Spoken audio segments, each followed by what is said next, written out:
Uplynulý štvrtok slovenský medailerský klub ocenil najkrajšie medaily vyrobené v roku 2023. Nominovaných bolo symbolicky 23 medailí.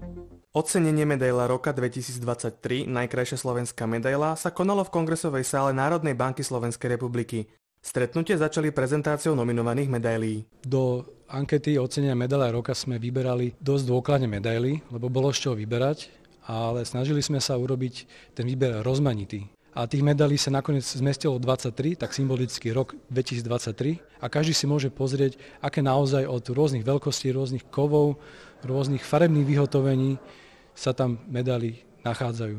Na prvom mieste sa umiestnila medaila s názvom Včelárske dedičstvo od Milana Kožucha. V určitom zmysle ako on to poteší, pretože keď človek niečo robí, tak nerobí to len preto, aby niečo ukončil, ale aby akože aj spravila radosť ľuďom a sebe tiež.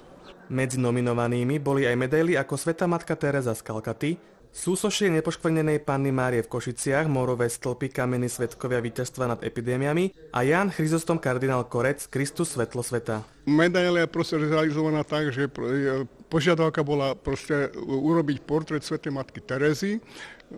Proste ja som ju stváril s tým, že modliacu sa proste s ružencom, okrem toho, že veľa sa modlila a veľa proste pomáhala. Proste, tak vieme proste jej osud, čo bolo jej krédom v živote. No.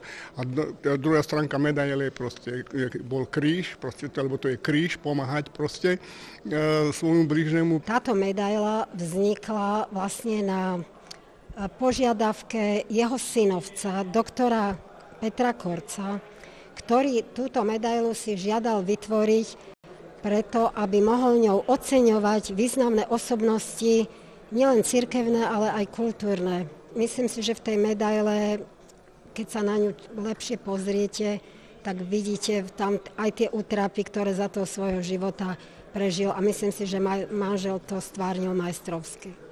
Cieľom ocenenia medaila roka a aktivít občianskeho združenia Medailerský klub je približiť súčasnú slovenskú medailerskú tvorbu, uchovávanie a rozvíjanie kultúrneho dedičstva a tradícií v oblasti medailerstva.